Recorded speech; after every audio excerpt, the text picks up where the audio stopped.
Labour party അധികാരത്തിൽ വന്നു എന്നുള്ളത് ശുഭസൂചകമാണ്.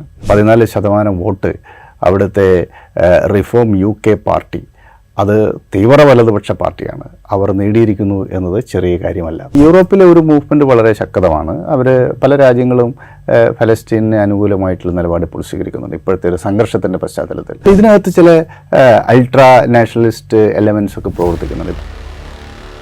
സ്വാഗതം ഇൻസൈറ്റിലേക്ക്.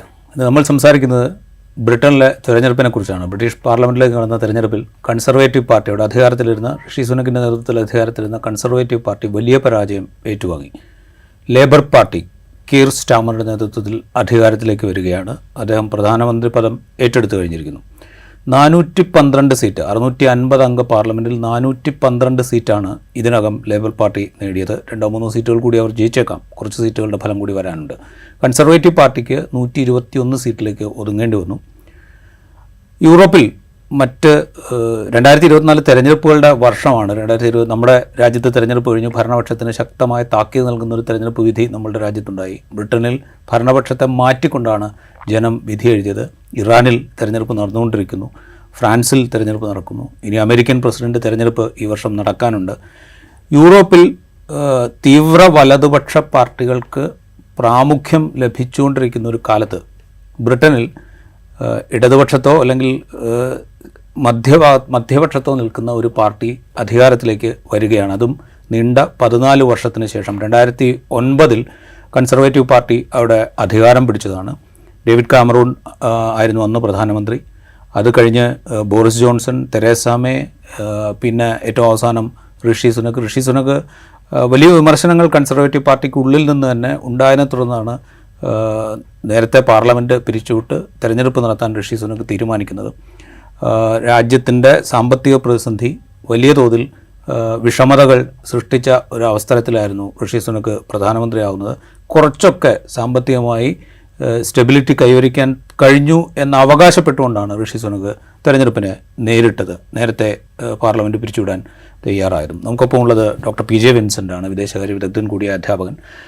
ഈ UK പാർലമെൻറ്റിൻ്റെ തിരഞ്ഞെടുപ്പ് കഴിയുമ്പോൾ ഈ കൺസർവേറ്റീവ് പാർട്ടി അവരുടെ ഒരു ചരിത്രത്തിലെ വലിയ പരാജയങ്ങളിലൊന്ന് ഏറ്റുവാങ്ങുകയാണ്. പല വിഷയങ്ങൾ, തൊഴിലില്ലായ്മ, അതുപോലെ ആരോഗ്യമേഖല നേരിടുന്ന പ്രതിസന്ധികൾ, പിന്നെ വിലക്കയറ്റം, അങ്ങനെ പല പ്രശ്നങ്ങളുണ്ടായിരുന്നു. അതായത് നമ്മളിവിടെ എന്തൊക്കെ പ്രശ്നങ്ങളാണോ ഇന്ത്യൻ പാർലമെൻറ്റ് തെരഞ്ഞെടുപ്പിൽ ഡിസ്കസ് ചെയ്തത്, ഏതാണ്ട് അതൊക്കെ തന്നെ ബ്രിട്ടനിലും ഉണ്ടായിരുന്നു. ഈ വിജയത്തെ, ലേബർ പാർട്ടി നേടിയ ഒരു വിജയത്തെ എങ്ങനെയാണ് കാണുന്നത്? അതുപോലെ കൺസർവേറ്റീവ് പാർട്ടി ഇത്രയും വലിയൊരു പരാജയത്തിലേക്ക് പോയതിൻ്റെ സാഹചര്യം എങ്ങനെയാണ്? ഒരർത്ഥത്തിൽ ഇത് വളരെ ശ്ലാഘനീയമായൊരു വിജയമാണ്. കാരണം ഒരു യൂറോപ്പിൽ താങ്കൾ സൂചിപ്പിച്ചതുപോലെ വളർന്നു വന്നുകൊണ്ടിരിക്കുന്ന, ശക്തിപ്പെട്ടുകൊണ്ടിരിക്കുന്ന ഒരു തീവ്ര വലതുപക്ഷ മുന്നേറ്റത്തിന് വ്യത്യസ്തമായൊരു റിസൾട്ട് ബ്രിട്ടനിൽ നിന്ന് കിട്ടി എന്നുള്ളതാണ്. പക്ഷേ അതിലും ഈ കഴിഞ്ഞ തെരഞ്ഞെടുപ്പിൽ കേരളത്തിൻ്റെ റിസൾട്ട് നോക്കുന്നത് പോലെയുള്ള ഒരു കാര്യമാണിതിൽ. കേരളത്തിൽ 19 സീറ്റും BJP വിരുദ്ധർ നേടി എന്ന് പറയാം. എന്ന് വെച്ചാൽ മതേതരത്വത്തിന് വേണ്ടിയിട്ടാണ് ആ വോട്ട് വന്നത്. പക്ഷേ എങ്കിലും കേരളത്തിലെ തീവ്ര വലതുപക്ഷത്തിൻ്റെ വോട്ട് ഷെയറിലുണ്ടായിട്ടുള്ള വൻ വർധന യഥാർത്ഥത്തിൽ ആശങ്കാജനകമായിരുന്നു. സമാനമായ പാറ്റേൺ ബ്രിട്ടനിലുമുണ്ട്. അവിടെ ലേബർ പാർട്ടി അധികാരത്തിൽ വന്നു എന്നുള്ളത് ശുഭസൂചകമാണ്. എന്നാൽ 14% വോട്ട് അവിടുത്തെ റിഫോം UK പാർട്ടി, അത് തീവ്ര വലതുപക്ഷ പാർട്ടിയാണ്, അവർ നേടിയിരിക്കുന്നു എന്നത് ചെറിയ കാര്യമല്ല. അത് ഭാവിയിലേക്ക് കൂടുതൽ കൺസർവേറ്റീവായ പക്ഷത്തേക്ക് നീങ്ങുന്നതിൻ്റെ ഒരു സൂചന ഈ തെരഞ്ഞെടുപ്പ് ഫലം നൽകുന്നുണ്ട്. ഇത് പറയുമ്പോഴേ ഇപ്പോൾ റിഫോം UK കുറിച്ച്, ആ പാർട്ടിയെക്കുറിച്ച് പറഞ്ഞതുകൊണ്ട് 14% വോട്ടുണ്ട്. പക്ഷേ 4 സീറ്റിലേ അവർ ജയിച്ചിട്ടുള്ളൂ. പക്ഷേ 14% വോട്ട് അവർക്കുണ്ട്. കൺസർവേറ്റീവ് പാർട്ടിക്കുള്ളത് 24% വോട്ടാണ്.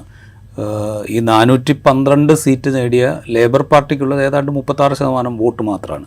അപ്പോൾ ഈ റിഫോം UKയുടെ വിജയം അത് ഈ കൺസർവേറ്റീവ് പാർട്ടിയെ കൂടുതൽ ഇനിയങ്ങോട്ടും ക്ഷീണിപ്പിക്കും എന്നാണോ തോന്നുന്നത്? തീർച്ചയായിട്ടും അതെ. കാരണം 20-ാം നൂറ്റാണ്ടിൽ 21-ാം നൂറ്റാണ്ടിൽ ഇംഗ്ലണ്ട് അഭിമുഖീകരിച്ച ഏറ്റവും ക്രൂഷ്യലായിട്ടുള്ള 2 വിഷയങ്ങളുണ്ട്. അതൊന്ന് ബ്രെക്സിറ്റാണ്. രണ്ടാമത്തത് സ്കോട്ട്ലൻഡ് ഒരു സ്വതന്ത്ര രാജ്യമായി മാറാനുള്ള റഫറൻഡമാണ്. ഇത് രണ്ടും യഥാർത്ഥത്തിൽ ഇംഗ്ലണ്ട് എന്ന രാജ്യത്തിൻ്റെ നിലനിൽപ്പിനെ തന്നെ ചോദ്യം ചെയ്യുന്ന മാനങ്ങളിലേക്ക് വളർന്നതാണ്. അതിൽ ബ്രെക്സിറ്റ് സാധ്യമായത് ഇംഗ്ലണ്ടിൻ്റെ അല്ലെങ്കിൽ UK പരമ്പരാഗതമായ ഐസൊലേഷനിസ്റ്റ് പോളിസിയുടെ ഒരു പ്രതിഫലനമായിരുന്നു. കാരണം ഈ യൂറോപ്പിൻ്റെ ഭാഗമായി നിൽക്കുമ്പോഴും യൂറോപ്പിൽ നിന്ന് മാറി നിൽക്കുന്ന ഒന്നാണ് ഇംഗ്ലണ്ട്. യൂറോപ്പിൻ്റെ ഭാഗമായി നിൽക്കുമ്പോഴും യൂറോപ്പിലുണ്ടാവുന്ന ശാക്തിക ബലാബലത്തിലെ ബാലൻസറാണ് ബ്രിട്ടൻ. ഇങ്ങനെയുള്ള പ്രത്യേകതകളൊക്കെ ബ്രിട്ടനുണ്ട്. 1950-കളിലാണ് യൂറോപ്യൻ ഇൻ്റഗ്രേഷൻ മൂവ്മെൻ്റ് എന്ന രീതിയിൽ ഇന്നത്തെ യൂറോപ്യൻ യൂണിയനിലേക്ക് വളർന്ന ആ പ്രസ്ഥാനം ആരംഭിക്കുന്നത്. അത് നിലവിൽ യൂറോപ്യൻ പാർലമെൻറ്റായി, അവർക്ക് കോമൺ യൂറോ എന്ന കറൻസിയായി, ഒരു പൊതുവായിട്ടുള്ള നിരവധി ഘടകങ്ങളുള്ള ഒരു രാജ്യം, ഒരു ഫെഡറൽ സ്റ്റേറ്റ് എന്ന തലത്തിലേക്ക് അത് വളർന്നുകൊണ്ടിരിക്കുകയാണ്. അവിടെയാണ് യഥാർത്ഥത്തിൽ ഒരു വ്യതിരിക്ത സ്വത്വം നിലനിർത്തുക എന്ന വാദം ഇംഗ്ലണ്ടിൽ ശക്തിപ്പെടുകയും അത് കൺസർവേറ്റീവുകൾ വളരെ ശക്തമായി മുന്നോട്ട് വയ്ക്കുകയും ചെയ്തു.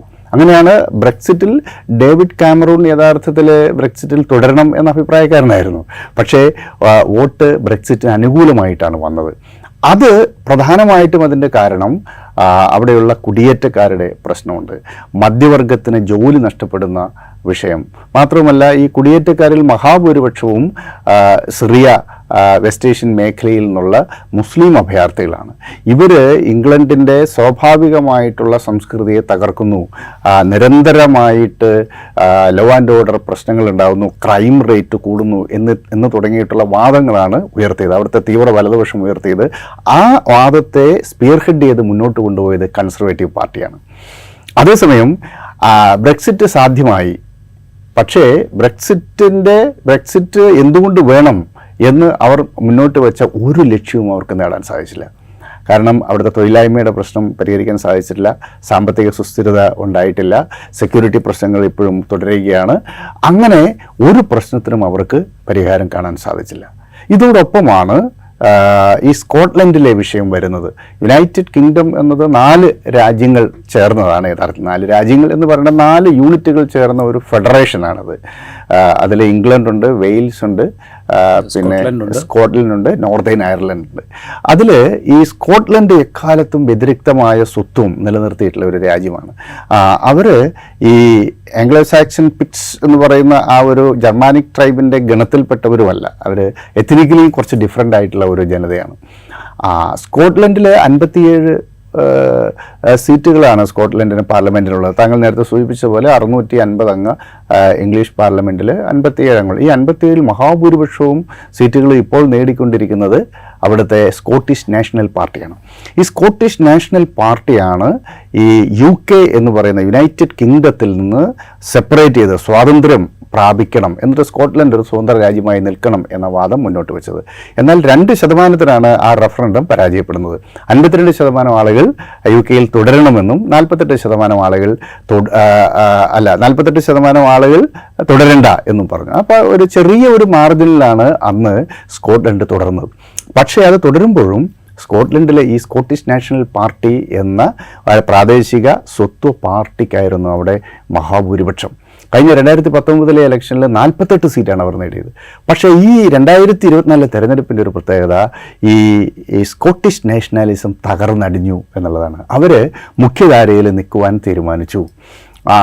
12 സീറ്റ് മാത്രമാണ് ഇതുവരെ കിട്ടിയത് എന്നാണ് ഞാൻ മനസ്സിലാക്കുന്നത്. 11 സീറ്റ്, 35-36 സീറ്റ് ആ മേഖലയിൽ ലേബർ പാർട്ടി നേടിക്കഴിഞ്ഞു. അപ്പോൾ എന്ന് വെച്ചാൽ ഈ യുണൈറ്റഡ് കിങ്ഡം എന്ന രാഷ്ട്രീയ സ്വത്വത്തിലേക്ക് ഇൻ്റഗ്രേറ്റ് ചെയ്ത് നിൽക്കാൻ താല്പര്യപ്പെടുന്ന ഒരു വോട്ടാണ് സ്കോട്ട്ലൻഡിൽ നിന്ന് ഉണ്ടായിട്ടുള്ളത്. അത് ഇംഗ്ലണ്ടിൻ്റെ അഖണ്ഡതയെ സംബന്ധിച്ച് വളരെ നിർണായകമായ ഒരു വോട്ടാണ്. അത് തികച്ചും പുരോഗമനപരവുമാണ്, നമുക്ക് അഭിലഷണീയമായിട്ടുള്ള ഒരു റിസൾട്ടാണ്. ആ രാജ്യം പല കഷണങ്ങളായി വിഘടിച്ച് പോകുന്നത് ഒരിക്കലും വിശാലമായ അർത്ഥത്തിൽ നന്നാവില്ല. അതേസമയം സ്കോട്ട്ലൻഡ് സവിശേഷമായ അവരുടെ വ്യതിരിക്ത സ്വത്വം നിലനിർത്തുകയും വേണം എന്നുള്ളതും പ്രധാനമാണ്. ഇനി ഈ തെരഞ്ഞെടുപ്പിൽ താങ്കൾ സൂചിപ്പിച്ചതുപോലെ ഈ റിഫോം പാർട്ടി റിഫോം UK എന്ന പാർട്ടിയുടെ വരവ് യഥാർത്ഥത്തിൽ അവർ തീവ്ര വലതുപക്ഷ നിലപാടാണ് മുന്നോട്ട് വയ്ക്കുന്നത്. ഇപ്പോൾ ഒരു കുടിയേറ്റ വിരുദ്ധ നിലപാടാണ് കൺസർവേറ്റീവ് പാർട്ടി ശക്തമായി മുന്നോട്ട് വെച്ചതെങ്കിൽ വളരെ സ്പെസിഫിക് ആയിട്ട് മുസ്ലിം കുടിയേറ്റ വിരുദ്ധത എന്ന നിലപാടിലേക്ക് ഈ റിഫോം UK പാർട്ടി പോയി. അപ്പോൾ അവർ മുന്നോട്ട് വയ്ക്കുന്ന ഒരു പ്രധാനപ്പെട്ട കാര്യം ക്രിസ്ത്യൻ സാംസ്കാരിക സ്വത്വം നിലനിർത്തണമെന്നുള്ളതാണ്. ക്രിസ്ത്യൻ സാംസ്കാരിക സ്വത്വം എന്ന് പറയുന്നത് ആംഗ്ലിക്കൻ, അവർക്ക് സ്വന്തമായ ക്രിസ്ത്യൻ ചർച്ചാണുള്ളത്. ആംഗ്ലിക്കൻ ചർച്ച് നാഷണൽ ക്രിസ്ത്യൻ ചർച്ചാണ്, അതായത് ഇംഗ്ലീഷുകാരുടെ ക്രിസ്തു സഭയാണ് അവരുടെ. അപ്പോൾ അത്രയും ഒരു നാഷണാലിസവുമായി, ഇംഗ്ലീഷ് നാഷണാലിസവുമായി അടുത്ത് നിൽക്കുന്ന ഒന്നാണ് ആംഗ്ലിക്കൻ ചർച്ച്. അപ്പോൾ ഈ ആംഗ്ലിക്കൻ ചർച്ച് മുന്നോട്ട് വയ്ക്കുന്ന ദേശീയ മതസ്വത്വത്തെ അതിശക്തമായി നിലനിർത്തണമെന്നും അതിന് വിരുദ്ധമായിട്ട് നിലപാടുകൾ എടുക്കുന്ന ആളുകളെ മുഴുവനും പുറത്താക്കണമെന്നൊക്കെ തീവ്രമായി വാദിക്കുന്ന വിഭാഗമാണ്. അപ്പം അവർക്ക് 14% വോട്ട് കിട്ടി എന്നത് വളരെ പ്രകടമായ കാര്യമാണ്.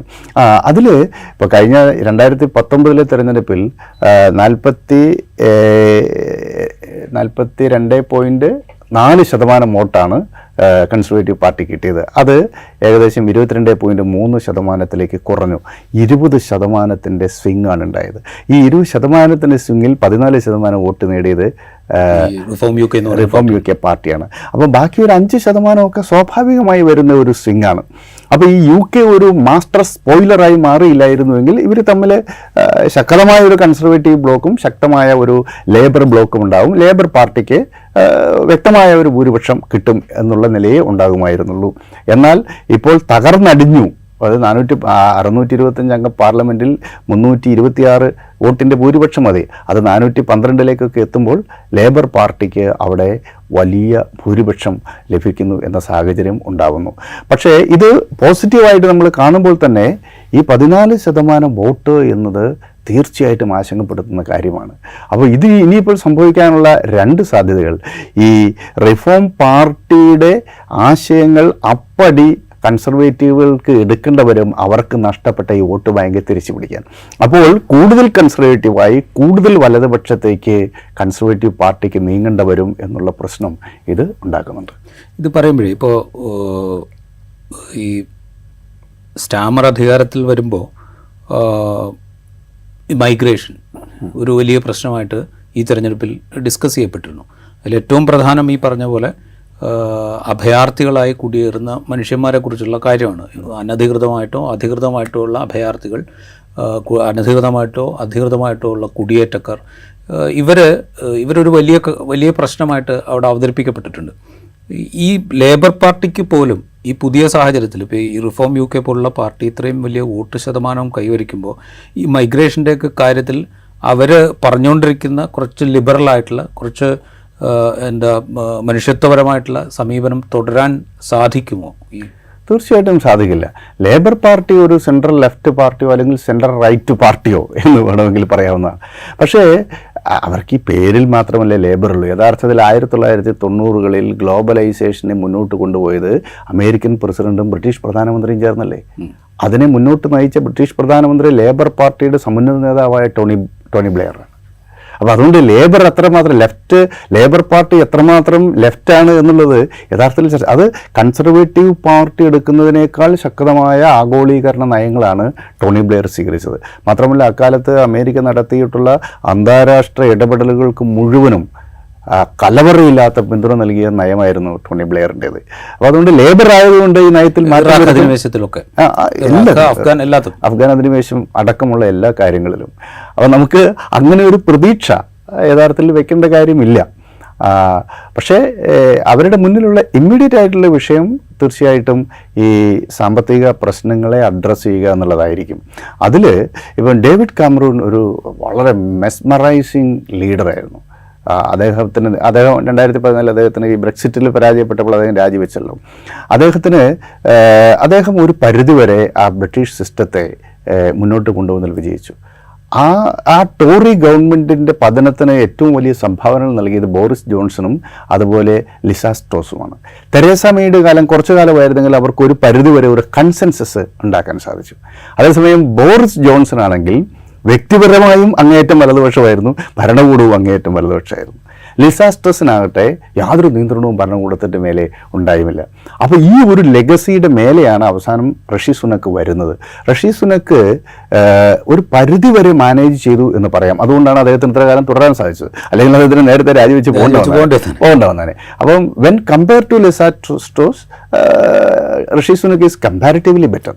പക്ഷേ അത് ഈ 14 വർഷം നിലനിന്ന ഭരണകൂടത്തിൻ്റെ ആൻറ്റി ഇൻകംബൻസിയെ മറികടക്കാൻ പര്യാപ്തമായിരുന്നില്ല. അത്രയും ഒരു സ്വാധീനം ചെലുത്താൻ ഋഷി സുനക്കിന് കഴിഞ്ഞില്ല എന്നുള്ളതാണ് ഈ റിസൾട്ട് നൽകുന്ന സൂചന.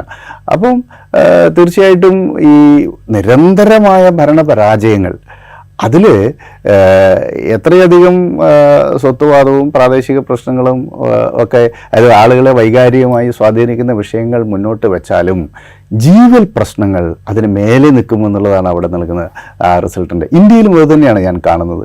ഇവിടെ രാമക്ഷേത്രം വരുന്നു, അതുപോലെ പാകിസ്ഥാനുമായിട്ടുള്ള സംഘർഷം വരുന്നു, അല്ലെങ്കിൽ സിറ്റിസൺഷിപ്പ് അമെൻമെൻറ്റ് ആക്ട് വരുന്നു. ഇങ്ങനെയുള്ള സംഗതികളൊക്കെ വന്നപ്പോഴും മനുഷ്യർ അവൻ്റെ ദൈനംദിന ജീവിത പ്രശ്നങ്ങൾ, അവൻ്റെ ജീവിതം അത് നോക്കിയിട്ടാണ് വോട്ട് ചെയ്തത്. അങ്ങനെ ഒരു റിസൾട്ട് അത് അവിടെയും സംഭവിച്ചു. ആ രാജ്യം വലിയ സാമ്പത്തിക പ്രതിസന്ധിയിലാണ്. അവർക്ക് ആരോഗ്യരംഗത്തൊന്നും അവർക്ക് സാധാരണക്കാരനല്ല, ഒരു മിഡിൽ ക്ലാസ്സിന് പോലും താങ്ങാനാവാത്ത വിധം ആരോഗ്യ മേഖലയുടെ ചെലവുകൾ വർദ്ധിച്ചിരിക്കുന്നു. വൈറ്റ് കോളർ ജോലികൾ കിട്ടാനില്ല. ബ്ലൂ കോളർ ജോലി എടുത്ത് ജീവിക്കുന്ന ആളുകളുടെ ജീവിത വിലക്കയറ്റം കാരണം അവർക്ക് നിലവിലുള്ള ഒരു ജീവിത നിലവാരം നിലനിർത്താൻ കഴിയുന്നില്ല. അതോടൊപ്പം ലണ്ടൻ പോലെയുള്ള നഗരങ്ങളിലെ ചേരികൾ അതൊക്കെ അവിടെയൊക്കെ ഉണ്ടാകുന്ന വലിയ ഈ ലോ ആൻഡ് ഓർഡർ ഇഷ്യൂസ്, അതിനെ അഭയാർത്ഥി പ്രശ്നം എന്ന നിലയ്ക്കൊന്നും ചുരുക്കി കാണാൻ സാധിക്കില്ല. അഭയാർത്ഥികളിൽ ഈ പ്രശ്നം ഉണ്ടാകും. കാരണം ഈ ജനങ്ങൾ അവരുടെ ജീവിതം സുരക്ഷിതമല്ലാണ്ടായി മാറുമ്പോൾ സ്വാഭാവികമായിട്ടും അതിൽ ക്രിമിനൽ എലമെൻറ്റ്സ് അവരിൽ വളർന്നു വരും, അവർ തന്നെ ക്രിമിനൽസായിട്ട് മാറും. അതൊക്കെ സ്വാഭാവികമായിട്ട് സംഭവിക്കുന്നതാണ്. അപ്പം ഒരു സുസ്ഥിര ഗവൺമെൻറ്റും സുസ്ഥിര വികസനവും എല്ലാവരുടെയും ജീവിത നിലവാരം പടിപടിയായി വളർന്നു വരുന്ന ഒരു സാഹചര്യവും ഒക്കെ ഉണ്ടായില്ല എങ്കിൽ പ്രാന്തവൽക്കരിക്കപ്പെട്ട മനുഷ്യർ, അവൻ വെള്ളക്കാരനായിക്കോട്ടെ, കറുത്തവർഗാനായിക്കോട്ടെ, ക്രിസ്ത്യാനി ആയിക്കോട്ടെ, മുസ്ലിം ആയിക്കോട്ടെ, അതൊന്നും പ്രശ്നമല്ല. അവൻ യഥാർത്ഥത്തിൽ ഈ സിസ്റ്റത്തിനെതിരായി തിരിയും, അതൊരു സംശയമില്ല. അവൻ അനാർക്കിസ്റ്റായി മാറും, ഈ സിസ്റ്റത്തിനെതിരായി തിരിയും. അപ്പോൾ അത് ലണ്ടൻ പോലെയുള്ള നഗരങ്ങളിൽ, മാഞ്ചസ്റ്റർ പോലെയുള്ള നഗരങ്ങളിൽ വളരെ പ്രകടമാണ്. അതിലൊരു ചെറിയ വിഭാഗം ഈ പറയുന്നത് പോലെ തെറ്റായ ആശയങ്ങളിൽ പ്രചോദിതമായിട്ട് എൻ്റെ ശത്രു മുഴുവനും ഈ പറയുന്ന പാവങ്ങളായി ജീവിക്കാൻ നിവൃത്തിയില്ലാണ്ട് ഇവിടേക്ക് വന്ന അഭയാർത്ഥികളാണ് എന്നൊക്കെ പറഞ്ഞ് തീവ്ര നിലപാടിലേക്ക് പോകും. അത് അവർ തെറ്റായ വഴി സ്വീകരിക്കുന്നതാണ്. അല്ലാത്ത ആളുകൾ ഒരുപക്ഷെ ഒരു വലിയ ശതമാനം ആളുകൾ എന്താ പറയുക, ക്രിമിനൽസ് ആവും, പ്രശ്നക്കാരായി മാറും. അത് സാമൂഹ്യ സുസ്ഥിരതയെ ബാധിക്കും. സാമൂഹ്യ സുസ്ഥിരത അപകടപ്പെട്ടാൽ സ്വാഭാവികമായിട്ട് സാമ്പത്തിക വികാസത്തെ അത് ബാധിക്കും, എക്കണോമി മൊത്തം തകരും. ഇങ്ങനെ അതൊരു ചെയിൻ റിയാക്ഷനായി മാറും. ഈ വിഷയത്തെ എങ്ങനെ അഡ്രസ്സ് ചെയ്യുമെന്നുള്ളതായിരിക്കും സ്റ്റാമറിൻ്റെ മുന്നിലുള്ള പ്രശ്നം. റൈറ്റ്. അത് ഏറ്റവും ആദ്യം അദ്ദേഹത്തിന് പരിഗണിക്കേണ്ടി വരിക ഈ സാമ്പത്തിക പ്രതിസന്ധി തന്നെയാണ്. തീർച്ചയായും വികസിത രാജ്യമാണ് എന്നൊക്കെ പറയുമ്പോൾ പോലും വലിയ എന്താ പറയുക, കടത്തിൻ്റെ റേഷ്യോ ഒക്കെ വലിയ തോതിൽ, GDP കടവുമായിട്ടുള്ള റേഷ്യോ ഒക്കെ വലിയ തോതിൽ ഉയർന്നു നിൽക്കുകയാണ്. അപ്പോൾ ഇതെങ്ങനെ മാനേജ് ചെയ്യുന്നറിയില്ല. കോവിഡ് കാലത്ത് ഉണ്ടാക്കിയ ബാധ്യതകൾ വേറെ. അപ്പോൾ ഇതായിരിക്കും ഒരുപക്ഷെ അദ്ദേഹത്തിന് ടാക്കിൾ ചെയ്യേണ്ടി വരുന്ന ഏറ്റവും പ്രധാനപ്പെട്ട, അല്ലെങ്കിൽ അദ്ദേഹത്തിൻ്റെ ആദ്യത്തെ അജണ്ട തന്നെ ഒരുപക്ഷെ അതായിരിക്കാം. അതെ. ഈ ഐസൊലേഷൻ എന്ന നയം, ഐസൊലേഷനിസ്റ്റ് പോളിസിയിലേക്ക് അവർ തിരിച്ചു പോകാനുള്ള പ്രധാനപ്പെട്ട കാരണം പോലും ഈ സാമ്പത്തിക തകർച്ചയാണ്. യഥാർത്ഥത്തിൽ അവർ യൂറോപ്യൻ യൂണിയൻ്റെ ഭാഗമായതുകൊണ്ടല്ല സാമ്പത്തിക തകർച്ച ഉണ്ടായത്. ഈ സാമ്പത്തിക തകർച്ച ഉണ്ടായ ഘട്ടത്തിൽ ഒരു പരിഹാരം എന്ന നിലയ്ക്കാണ് അവർ ബ്രെക്സിറ്റ് മുന്നോട്ട് വയ്ക്കുന്നത്. എന്നാൽ യൂറോപ്യൻ സിസ്റ്റത്തിൽ ഏറ്റവും ശക്തമായ സാമ്പത്തിക സുസ്ഥിരതയുള്ള രാജ്യം ജർമ്മനിയാണ്. അതിനുശേഷം ഈ ഫ്രാൻസാണ്. യഥാർത്ഥത്തിൽ യൂറോപ്യൻ യൂണിയനകത്ത് ഈ ജർമ്മനിക്കും ഫ്രാൻസിനും താഴെയായിട്ടുള്ള ഒരു സ്ഥാനം മാത്രമേ ഇംഗ്ലണ്ടിന് ഉണ്ടായിരുന്നു എന്നുള്ളതാണ് വാസ്തവം. കാരണം അവർക്കത് നേടിയെടുക്കാൻ പറ്റുന്ന ഒരു സാമ്പത്തിക ശക്തിയല്ല അവർ. അപ്പം അവിടെയാണ് ഈ ബ്രിട്ടീഷുകാരൻ്റെ മെഗലോമാനിയ പ്രവർത്തിച്ചത്. അപ്പം അങ്ങനെയാണെങ്കിൽ ഞങ്ങളങ്ങ് പോയേക്കാം എന്നുള്ളതായിരുന്നു. അപ്പം ഇപ്പോൾ നിലവിലും അതെ, European Union is dominated by Germany അല്ലെങ്കിൽ ഫ്രാൻസ്. അപ്പോൾ അവർക്ക് ആ പ്രശ്നത്തിന് പരിഹാരം ഉണ്ടാക്കാൻ സാധിച്ചില്ല എന്നുള്ളത് വളരെ പ്രധാനമാണ്. അപ്പോൾ ഈ യൂറോപ്പിലെ ഇതേ പ്രശ്നങ്ങൾ നമ്മളിപ്പോൾ ഡിസ്കസ് ചെയ്യുന്ന, ഇംഗ്ലണ്ട് അഭിമുഖീകരിക്കുന്ന ഇതേ പ്രശ്നം യൂറോപ്പിലെ എല്ലാ രാജ്യങ്ങൾക്കുണ്ട്. എല്ലാ രാജ്യങ്ങളും നേരിടുന്നുണ്ട്. ജർമ്മനിക്കും ഇറ്റലിക്കും ഒക്കെയുണ്ട്. അത്തരം മേഖലയിലെല്ലാം തന്നെ ഈ ഒരു വലതുപക്ഷ തരംഗം അടിക്കുന്നുണ്ട്. അതാണ് ബ്രദേഴ്സ് ഓഫ് ഇറ്റലി പാർട്ടി ഓപ്പണായിട്ട് ഈ ഫാസിസ്റ്റ് നാഷണലിസ്റ്റ് പൊസിഷനെ അംഗീകരിക്കുന്നവരാണ്. ജോർജിയ മെലോണി മോഡിയുമായിട്ടൊക്കെ വളരെ അടുത്ത ബന്ധമാണ്. അതുകൊണ്ട് ഇടയ്ക്ക് മെലഡി എന്നുള്ള ഒരു വാക്കൊക്കെ നമ്മളിവിടെ വന്നിരുന്നു. മോഡിയും മെലോണിയും ചേർന്ന് മെലഡി ഒക്കെ വന്നിരുന്നു. അപ്പോൾ അവർ തീവ്ര, അതായത് ഫാസിസ്റ്റ് ആശയങ്ങളെ ഓപ്പണായിട്ട് അവർ പിന്തുണയ്ക്കുന്ന ആളാണ്. തീവ്ര വലതുപക്ഷ നിലപാടെടുക്കുന്ന, തീവ്ര കുടിയേറ്റ വിരുദ്ധ നിലപാടെടുക്കുന്ന ആളാണ്. അവർ അവിടെ പ്രൈം മിനിസ്റ്ററാണ്. ഫ്രാൻസിൽ കുറച്ച് കാലമായി ശക്തമായ വലതുപക്ഷ വൽക്കരണം നടക്കുന്നുണ്ട്. ഫ്രഞ്ച് വിപ്ലവത്തിന്റെ നടക്കുന്ന തെരഞ്ഞെടുപ്പിൽ ഒരുപക്ഷെ തീവ്ര വലതുപക്ഷ പാർട്ടിയുടെ പേര് ഞാൻ മറന്നു, ആ പാർട്ടി ഒരുപക്ഷെ വലിയ വോട്ട് നേടിയേക്കാം. Rally national, national rally party. ഇപ്പോൾ കൺക്ലൂഡ് ചെയ്തിട്ടുള്ള യൂറോപ്യൻ പാർലമെന്റ് ഇലക്ഷനിൽ ത്രസിപ്പിക്കുന്ന വിജയമാണ് ഈ നാഷണൽ റാലി പാർട്ടി നേടിയത്. അവിടെ മാക്രോൺ ഇനി അടുത്ത തെരഞ്ഞെടുപ്പിൽ അതിന് നേതൃത്വം നൽകുന്നത് മാരി ലീപ്പനാണ്. പഴയ ലീപ്പൻ എന്ന് പറഞ്ഞ അദ്ദേഹത്തിൻ്റെ മകളാണ്. മാരി ലീപ്പൻ അവിടെ പ്രസിഡന്റ് തെരഞ്ഞെടുക്കപ്പെടാനുള്ള സാധ്യതയുണ്ട്. മാക്രോണിൻ്റെ പാർട്ടി, മാക്രോൺ തന്നെ ഇപ്പോൾ 2 ടൈമായി ആൻറ്റി ഇൻകംബൻസി ഒരു ഭാഗത്ത് വളരെ ശക്തമാണ്.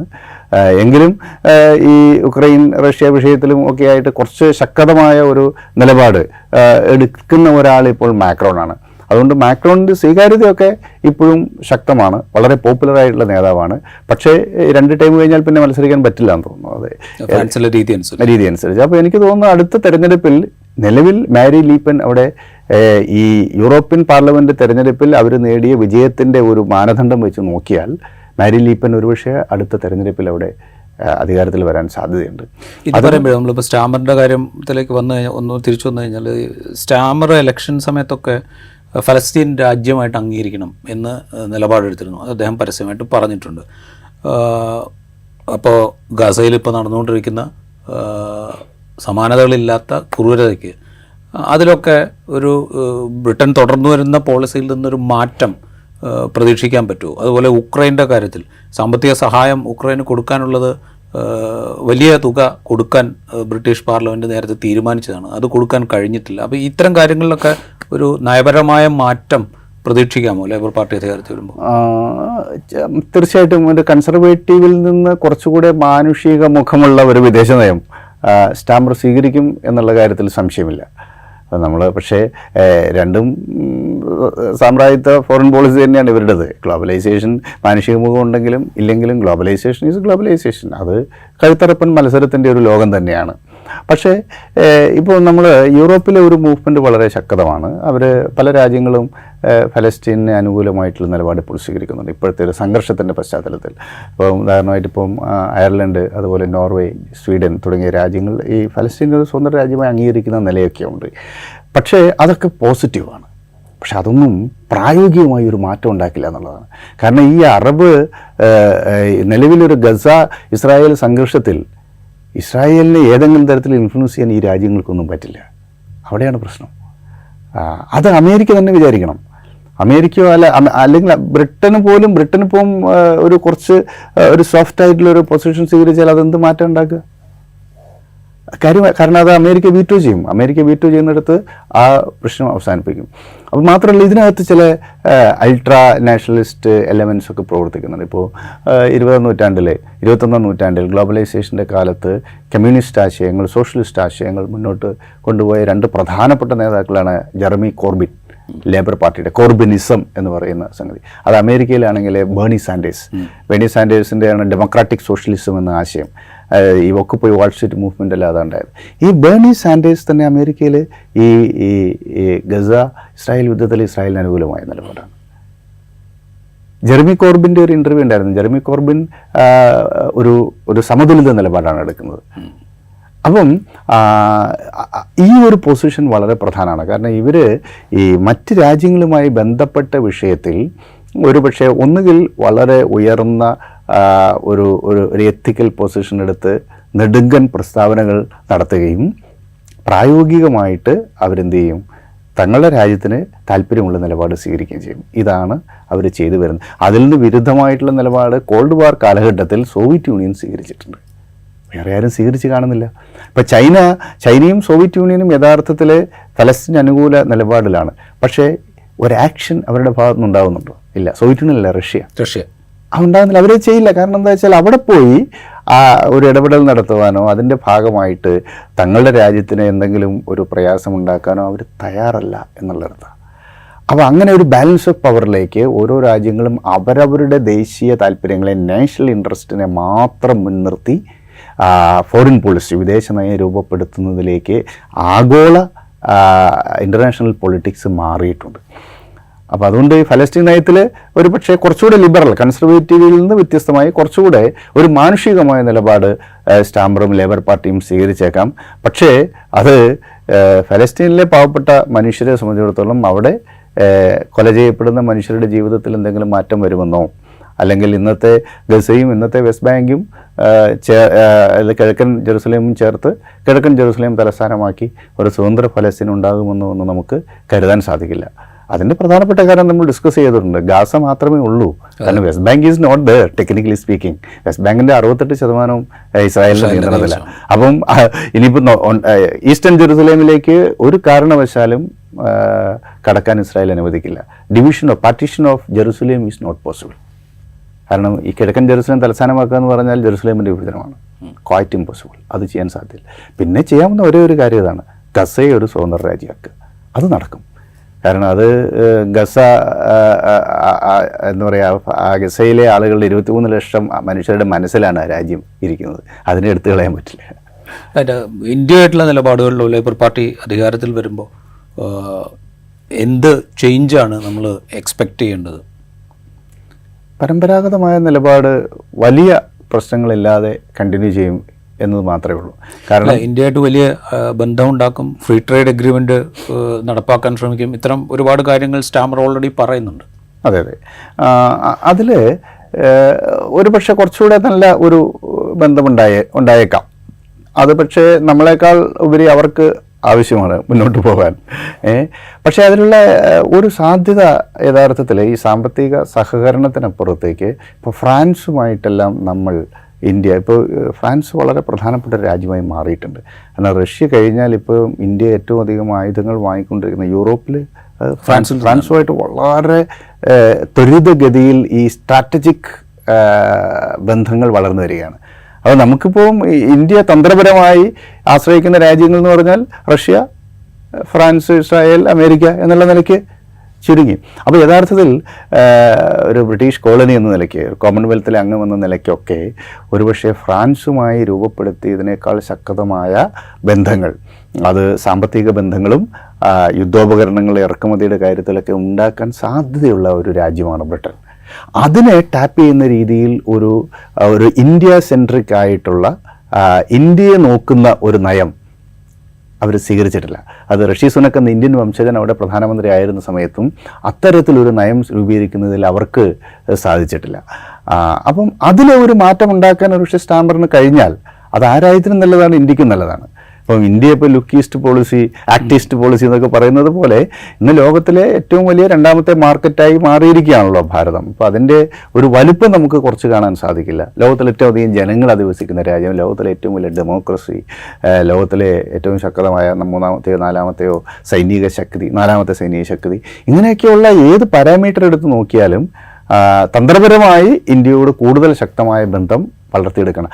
അത് വളർത്തിയെടുക്കാനുള്ള സാംസ്കാരികമായ ഒരു പശ്ചാത്തലവുമുണ്ട്, ലോലശക്തിയുമുണ്ട് ഈ ബ്രിട്ടനും നമ്മളുമായിട്ടുള്ളൊരു ബന്ധത്തിൽ. അത് ടാപ്പ് ചെയ്യുന്നതിൽ ഒരു പക്ഷേ ഋഷി സുനക്കിനോ കൺസർവേറ്റീവ്സിനോ വേണ്ടത്ര വിജയിച്ചിട്ടില്ല. അതൊരു ഓപ്പൺ എൻഡഡ് മേഖലയാണ്. അത് വേണമെങ്കിൽ ടാപ്പ് ചെയ്ത് കഴിഞ്ഞാൽ കൂടുതൽ നല്ല ഒരു ബന്ധങ്ങൾ ഉണ്ടാക്കാൻ സാധിക്കും.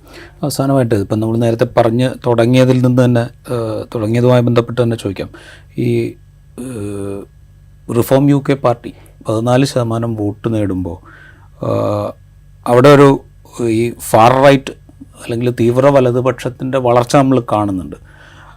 ഈ കൺസർവേറ്റീവ് പാർട്ടി കൂടുതൽ തീവ്ര വലതുപക്ഷ നിലപാടുകൾ എടുത്തുകൊണ്ട് അവരുടെ വോട്ട് ബാങ്കിനെ സംരക്ഷിച്ച് നിർത്താനാണോ ശ്രമിക്കുക, അതോ ഈ UK റിഫോംസ് എന്ന് പറയുന്ന പാർട്ടി കൺസർവേറ്റീവ് പാർട്ടി റീപ്ലേസ് ചെയ്തുകൊണ്ട് വലുതായി വളരാനാണോ സാധ്യത? എന്താണ് ഒരു പോസിബിലിറ്റി അതിൽ? അതിന് സാധ്യതയില്ല. കാരണം ഈ നിഗൽ ഫരാഗ് എന്ന് പറയുന്ന ഒരാൾ മാത്രമാണ്. കാരണം അതിന് ലീഡർഷിപ്പ് അങ്ങനെ ഇല്ല. ഇദ്ദേഹം നടത്തുന്ന കുറേ പ്രഭാഷണങ്ങളും പ്രകടനങ്ങളും ഒക്കെ ആയിട്ട് അത് ചുരുങ്ങിയിരിക്കുക. പക്ഷേ കൺസർവേറ്റീവ് പാർട്ടി അങ്ങനെയല്ല. അവർക്ക് എല്ലാ മേഖലയിലും നേതാക്കളുടെ ഒരു വലിയ നിരയുണ്ട്. ഗ്രാസ് റൂട്ട് ലെവലിൽ യൂണിറ്റുകളുണ്ട്. രാഷ്ട്രീയ പാർട്ടി എന്നതിൽ അത് വെൽ എസ്റ്റാബ്ലിഷ്ഡ് ആയിട്ടുള്ളൊരു പാർട്ടിയാണ്. അതുകൊണ്ട് ഈ റിഫോം UK കൺസർവേറ്റീവിനെ വിഴുകുക എന്ന് പറയുന്നത് ഇന്നത്തെ നിലയ്ക്ക് അസാധ്യമാണ്. അതേസമയം നമ്മൾ വോട്ടിംഗ് നില നോക്കുമ്പോൾ 22.3% വോട്ട്, 14% UK റിഫോം UKക്ക്, 36%. ഈ 36% വോട്ടേ ലേബർ പാർട്ടിക്കുള്ളൂ. അതെ, അത്രയേ ഉള്ളൂ. അവർക്ക് 31-ൽ 5% അവരുടെ കഴിഞ്ഞ 2019 തെരഞ്ഞെടുപ്പിനെ അപേക്ഷിച്ച് നോക്കുമ്പോൾ 5% വോട്ടാണ് അവർക്ക് വർദ്ധിച്ചത്. അത് യഥാർത്ഥത്തിൽ 14 വർഷത്തെ ആൻറ്റി ഇൻകംബൻസിക്ക് ഉണ്ടാവേണ്ട ഒരു വളർച്ചയല്ല. ഒരു മോഡറേറ്റ് റൈസ് ഉണ്ടായി എന്നേ നമുക്ക് പറയാൻ സാധിക്കുള്ളൂ. അതേസമയം ഈ രണ്ട് പാർട്ടികളുടെ വോട്ട് ചേർത്ത് കഴിഞ്ഞാൽ അത് ലേബർ പാർട്ടിയുടെ അത്ര തന്നെ വോട്ടായി മാറി. എന്ന് പറഞ്ഞു കഴിഞ്ഞാൽ കൺസർവേറ്റീവ് തീവ്ര വലതുപക്ഷ ആശയങ്ങളോടും ആഭിമുഖ്യം പുലർത്തുന്നവരാണ് ഏകദേശം 50-50. അതിനകത്തൊരു വലിയ എഡ്ജ് ലേബർ പാർട്ടിക്കില്ല എന്നുള്ളതാണ്. അപ്പോൾ അതിൽ തിരിച്ച് സംഭവിക്കാനുള്ള സാധ്യത കുറവാണെന്നാണ് എൻ്റെ ഒരു നിരീക്ഷണം. അതിന് പകരം എനിക്ക് തോന്നുന്നത് ഈ നഷ്ടപ്പെട്ട വോട്ട് ബാങ്ക് തിരിച്ചു പിടിക്കാൻ ഒരുപക്ഷെ ഈ റിഫോം UK മുന്നോട്ട് വയ്ക്കുന്ന ആശയങ്ങളോട് കൂടുതൽ സിമ്പത്തറ്റിക് ആവുകയും ആ ആശയങ്ങളെ കൺസർവേറ്റീവ്സിൻ്റെ മുഖ്യ പ്രചരണങ്ങളിലേക്ക് സന്നിവേശിപ്പിക്കാനുള്ള ഒരു ശ്രമം നടത്താനാണ് സാധ്യത. അത് യഥാർത്ഥത്തിൽ ഫ്യൂച്ചറിസ്റ്റിക് ആയിട്ടുള്ളൊരു കാര്യമാണ്. നമുക്ക് ഭാവിയിൽ എന്താ പറയുക കാണേണ്ട ഒരു കാര്യമാണ്. റൈറ്റ്. UK പാർലമെൻറ്റ് തെരഞ്ഞെടുപ്പിൽ ലേബർ പാർട്ടി അധികാരത്തിലേക്ക് തിരിച്ചെത്തുന്നു. അത് ശുഭകരമായിരിക്കെ തന്നെ അവിടുത്തെ തീവ്ര വലതുപക്ഷ ആശയങ്ങൾക്ക് ലഭിക്കുന്ന പിന്തുണ ആശങ്കാജനകമാണ്. യൂറോപ്പിലെ മറ്റ് പല രാജ്യങ്ങളിലും എന്ന പോലെ ബ്രിട്ടനിലും UK-ലും തീവ്ര വലതുപക്ഷ ആശയങ്ങൾക്ക് കൂടുതൽ പിന്തുണ ഉണ്ടാവുന്നു എന്നുള്ള ആശങ്കയും അവിടെ നിലനിൽക്കുന്നുണ്ട്. ഇൻസൈറ്റിൻ്റെ ഈ എപ്പിസോഡ് ഇവിടെ പൂർത്തിയാവുന്നു. മറ്റെപ്പിസോഡുമായി വീണ്ടും കാണാം.